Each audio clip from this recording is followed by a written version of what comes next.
इंडी गठबंधन पर अमित शाह ने बड़ा हमला किया है। इंडी मतलब परिवारवादी गठबंधन। लालू का मकसद अपने बेटे को मुख्यमंत्री बनाना है, उद्धव का मकसद भी अपने बेटे को मुख्यमंत्री बनाना है। वो कह रहे हैं कि जैसे 2G 3G 4G होता था, अब ये दूसरी पीढ़ी, तीसरी पीढ़ी और चौथी पीढ़ी हो रहा है। ये बड़ी खबर है। वो वाली ब्रेकिंग जरा चला दीजिए। ये दूसरी पीढ़ी, तीसरी पीढ़ी, चौथी पीढ़ी हो रहा है, यानी कि 2G 3G 4G। अब इसको लेकर हमला किया है। उसमें सीधी सीधी बात अमित शाह ने यह कही है कि ये परिवारवाद वाली पार्टियां हैं। क्या यही वजह है अवधेश जी कि 2G 3G 4G वाली पार्टी को वहां से वायनाड से भी हटा दिया है कांग्रेस पार्टी? एक बार इस पर, अच्छा आपकी तो पार्टी जिसमें परिवारवाद अभी हम सिर्फ यही कह रहे हैं, कौन सी पार्टी के साथ भारतीय जनता पार्टी सरकार? अरे भाई संजीव, नहीं ऐसा है, राजद के साथ सत्ता में नहीं रही है। कौन? भारतीय जनता पार्टी राजद के साथ? नहीं, राजद के साथ कब रही भाई? के साथ कब? नहीं भाई, आरजेडी के साथ कब रही है सरकार? ऐसा है संजीव कौशिक जी क्या बात कर रहे हैं? आरजेडी के साथ कब बीजेपी में रही? उस समय जनता दल क्या था? अरे जनता दल क्या था? अरे भाई जनता दल पर चले गए आप संजीव जी। जनता दल ये कोई ऐसी पार्टी नहीं देखिए है जिसके साथ भारतीय जनता वो जवाब दे रहे हैं। ये बात सच है कि भारतीय जनता पार्टी में चुनाव के पहले ऐसे बहुत लोगों को लाया गया है जिसके पार्टी में भी उसके विरुद्ध असंतोष और आवाज है। आप रितेश पांडे को ले आ रहे हैं, एक दिन पहले लाके अपराध सभा भेज दे रहे हैं। ऐसा नहीं कि पार्टी में आवाज नहीं है, लेकिन मूल बात है कि क्या इस आवाज से इस समय विपक्ष भाजपा को घेर कर उसको पराजित करने या सशक्त चुनौती देने की स्थिति में आ रहा है। जब आप एक से एक भ्रष्टाचारी को आप स्वयं हाथ में खड़ा कर रहे हैं, तो आप क्या सोचते हैं कि जो अशोक चौहान आया है उसके एक शब्द से आप मुकाबला कर लेंगे महाराष्ट्र में, या एक रितेश पांडे का आवाज उठाकर के आप उत्तर प्रदेश में मुकाबला कर लेंगे? इस समय का माहौल जो देश का है वो ये है कि ये एक लीडर हमारे देश में है जो लंबा विजन से काम कर रहा है, जो अपनी शक्ति जान लगा रहा है। अपनी पार्टी अच्छी हो या वो लीडर केवल भ्रष्टाचारियों को पसंद क्यों कर रहा है? ले जा रहा है। सवाल तो ये भी है कि वो लीडर केवल भ्रष्टाचारियों को पसंद क्यों कर रहा है? दुनिया के स्तर पर देश का नाम बढ़ा रहा है, तो उसमें अब उससे चुनौती देने के लिए विचार के स्तर पर, केजरीवाल है नहीं विपक्ष के पास। आप ये छोटी सी भी बात नहीं समझ पा रहे हैं। आप ये छोटी सी बात नहीं समझ पा रहे हैं। 400 पार जवाब नहीं देंगे। आईएनडीए राष्ट्रीय स्तर पर एनडीए के समानांतर कहां है? न बिहार में है, न महाराष्ट्र में, न पश्चिम बंगाल में। संजीव जी बोलना चाह रहे थे, एक मिनट। संजीव जी बोलना चाह रहे थे जो भ्रष्टाचार और परिवारवाद पे। दुष्यंत जी एक मिनट।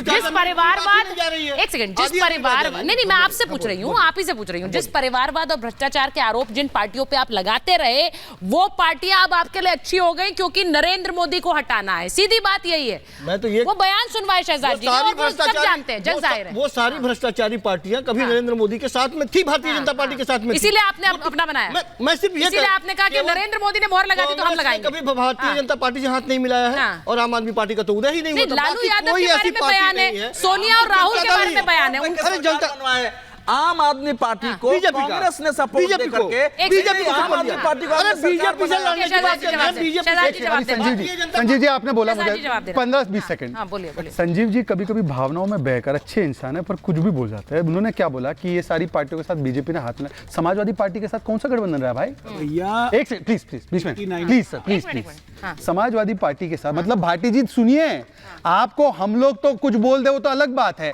ये कह रहे समाजवादियों का पहले से भाजपा के साथ गठबंधन था, ये दोनों कह रहे मिलकर। बताइए मतलब कि आप लोग एक मात्रा ऐसी पार्टी रहे हो जो सही मायनों में, और वहां पे अवधेश जी बताएंगे सही मायनों में समाजवादी पार्टी, क्योंकि प्लीज सर प्लीज अपनी अपनी बारी में सर प्लीज अपनी बारी में प्लीज अपनी बारी में समाजवादी पार्टी चाहे जो भी उसके बारे में कह दे, उसने क्योंकि उसकी वोट बैंक की ऐसी परिस्थितियां रही है, उसने बीजेपी की हमेशा मुखालफत की है।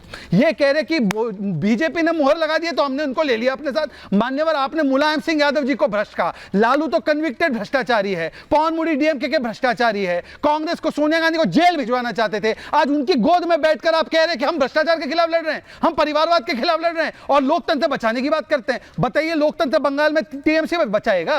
खैरा की गिरफ्तारी पे कांग्रेस बोलती है कि आपने लोकतंत्र मारा, कांग्रेस बोलती है लेफ्ट ने लोकतंत्र को मारा है केरल में, कांग्रेस बोलती है वेस्ट बंगाल में राष्ट्रपति शासन लागू, ये लोकतंत्र बचाइएगा। अब मैं इस पर चर्चा एक बार करना चाह रही हूं। जो बात हाईकोर्ट की कही गई, दुष्यंत जी ये जरा सुनिए, हाईकोर्ट की जो बात कही गई कि हाईकोर्ट ने कहा है, इसीलिए आप उनकी बात सुनिए, ईडी बार बार हमें समन क्यों भेज रही है, हाईकोर्ट की बात सुनिए। अब मैं आपसे एक जल्दी से पूछ रही हूं, आप लोग सब इस बात से सहमत होंगे कि हाईकोर्ट की बात सुननी चाहिए, सुनी जानी चाहिए ना? बिल्कुल। हाईकोर्ट की बात सुनी जानी चाहिए ना संजीव जी? मैं मुझे नहीं लगता ये जवाब सवाल नहीं भी दे है। पा रहे हैं। नहीं, मुझे लगता नहीं है। हाँ, ये बोलिए, सोच रहा है हाँ। अगला क्या आएगा, हाँ। ये सोच रहा है अगला क्या आएगा, क्योंकि ये पूछ क्यों रही है सवाल। मैं इसलिए पूछ रही हूँ क्योंकि आज हाईकोर्ट ने एक बड़ी बात कही। आज हाईकोर्ट ने एक बड़ी बात कही है, वो जरा सुन, बताती हूँ आपको।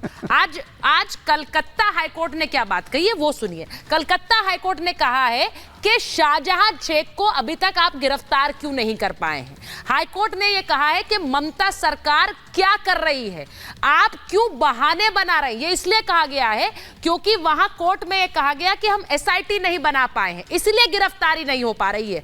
कोर्ट ने कहा कि किसी तरह की कोई ये कोई दलील ही नहीं हो सकती है कि आप इस वजह से गिरफ्तार नहीं कर पाए। सीधे फटकार लगाई और पूछा है कहां है शाहजहां शेख। अब मैं ये पूछ रही हूं कि हाईकोर्ट की बात दिल्ली में मानिए क्योंकि वहां स्टे लगा दिया, लेकिन हाईकोर्ट की बात यहां पर हाईकोर्ट की नहीं, स्टे नहीं लगाया। हाईकोर्ट की बात इसलिए मानिए क्योंकि वहां पर 16 तारीख को सुनवाई उस पर हियरिंग है, लेकिन आप लोग ये हाईकोर्ट की बात पश्चिम बंगाल में नहीं मानी जानी चाहिए, मानी जानी चाहिए, सम्मान होना चाहिए।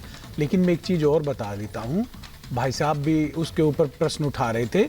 1989 में श्री मुलायम सिंह यादव जी और श्री लालू प्रसाद यादव जी जब पहली बार चीफ मिनिस्टर बने थे, भारतीय जनता पार्टी के समर्थन से बने। भाटी जी से पूछ लो। अच्छा, पूछ लो आप। अच्छा नहीं, भाटी जी तो बैठे हुए हैं। पूछ लो भाई पूछ लो भाटी जी से। भाई बताओ, एक मिनट, कांग्रेस ये कह रही है। हाँ नहीं, भाटी जी आपका टेक इस पर लेना चाहेंगे जल्दी से। ये क्या नहीं, अरे भाटी जी को बोलने तो बड़ा मजा आएगा। अभी तो इनके गठबंधन गलत दलीलें मत दीजिए ना दुष्यंत जी, पहले गठबंधन का रसायन शास्त्र देखिए भाई। उस पर सवाल भी पूछेंगे, बड़ा अजीब सा लग रहा है। आपने 40 साल में आपको इतना ही नहीं पता। सर ऐसा और 90 में 30 अक्टूबर 1990 की घटना के बाद सुन लीजिए, जब मुलायम सिंह यादव जी से भाजपा ने समर्थन वापस ले लिया, फिर कांग्रेस ने समर्थन दिया और श्री मुलायम सिंह यादव जी की सरकार यथावत काम करती रही। एक वाक्य जोड़ दो बस। केवल भाटी जी एक सेकंड, एक वाक्य, केवल एक वाक्य। उत्तर प्रदेश में समर्थन था, पूछ लो आप, केवल एक वाक्य, जानकारी नहीं है। केवल एक वाक्य। भाटी जी, आपके कांग्रेस के मित्र ये कह रहे हैं कि आपने हमारे साथ हाथ मिला लिया था। 1989 में जनता दल का जब गठन हुआ था, जब वीपी सिंह जी के नेतृत्व में कांग्रेस के खिलाफ, कांग्रेस की सरकार के खिलाफ, तो उस समय समझौते के तहत, न्यूनतम साझा कार्यक्रम के तहत भारतीय जनता पार्टी भी उस जनता दल के गठबंधन में शामिल थी और भारतीय जनता पार्टी ने वादा किया था कि हम सांप्रदायिक मुद्दे नहीं उठाएंगे, हम मंदिर जो अयोध्या, काशी, मथुरा के मुद्दे नहीं उठाएंगे, देश में विभाजन की राजनीति नहीं करेंगे। लेकिन जैसे ही मंडल लागू हुआ, पिछड़े वर्गों को आरक्षण देने की बात आई, भारतीय जनता पार्टी ने समर्थन वापस लेके केंद्र की सरकार गिरा दी थी, तुरंत अपना राम रथ लेकर अडवाणी जी चल दिए थे, वापस ही अपने सांप्रदायिक मुद्दे पे लौट आए थे। ऐसा है कि जनता दल के साथ भारतीय जनता पार्टी का चुनावी गठबंधन था, सीटों पर समझौते थे, लेकिन कोई मिनिमम कार्यक्रम नहीं बना था। पहली बार नहीं सारे भाई, तो उस समय तो बोफोर्स के खिलाफ बीपी सिंह, अरे भाई बोफोर्स के खिलाफ बीपी सिंह हीरो बन के उतरे थे। कांग्रेस को करना था उस समय बीपी सिंह की सरकार को अंततः बनाने के लिए वामपंथी और बीजेपी दोनों ने बाहर से समर्थन दिया था। इसके अलावा उस समय कुछ नहीं था। चलिए वर्तमान में आते हैं, दुष्यंत जी वर्तमान में आते हैं। अभी भाटी जी ने कहा कि न्यूनतम साझा कार्यक्रम नहीं, साझा क्रम नहीं। सुनिए ना, उनका तर्क है कि ये जिसमें सांप्रदायिक मुद्दे नहीं होने चाहिए। ठीक है, आज की तारीख में उद्धव सेना इनके साथ है। उद्धव सेना बोलती है कि अच्छा हुआ बाबरी गिरी, हमने गिराया और राम मंदिर वहां पे बना। अब समाजवादी पार्टी के प्रखर प्रवक्ता बताएं कि ये कौन सी श्रेणी में आप रखते हैं। आपने तो राम भक्तों पर गोलियां चलाई और आपका जिसके साथ साझा, न्यूनतम साझा कार्यक्रम है उद्धव सेना। तो आप भाई आपको हर चीज में बोलना है बीच में भाई, पार्टी का एक सीट नहीं है, हर चीज में बोलेंगे। अब सुन लीजिए ना संजीव जी, प्लीज डिस्टर्ब मत कीजिए, डिस्टर्ब मत कीजिए। तो मेरा सवाल सिर्फ इतना है, सांप्रदायिकता के विषय पर आज उद्धव सेना पर जिसका ऑफिशियल स्टैंड है कि बाबरी को 17 मिनट में लात मारकर हमने गिरा दी, आज उसके ऊपर आज भाटी जी क्या कहना? मेरे पास समय नहीं है भाटी जी, बिल्कुल 10 सेकंड आपको दे रही हूँ क्योंकि समय नहीं है मेरे पास। जल्दी से जवाब दे दीजिए शहजाद जी का। उस समय शिवसेना गलत लोगों की संगत में गलत बात का समर्थन कर रही थी। वो स्टैंड अभी का है सर, स्टैंड अभी का है। और शिवसेना भारत के संविधान में विश्वास करती है। अभी इंडिया भाटी जी स्टैंड अभी का है। अब आप असेंबली में बोला है, ये सेकुलरिज्म का चेहरा देखिए। अब शिवसेना भारत के संविधान में पूरा विश्वास रखती है। ये बयान अभी का है, इसीलिए मैं कह रही हूँ ये गठबंधन कन्वीनियंस का है और इस गठबंधन को लेकर ये तो बिल्कुल सिद्ध है कि अगर नरेंद्र मोदी सत्ता में नहीं होते तो ये गठबंधन बनता नजर नहीं आता। लेकिन आज है, अब इस गठबंधन को ऐसा बनाइए कि ये जीत कर भी दिखाए। सबसे बड़ा सवाल यही है विपक्ष के सामने। बहुत बहुत धन्यवाद आप सबका।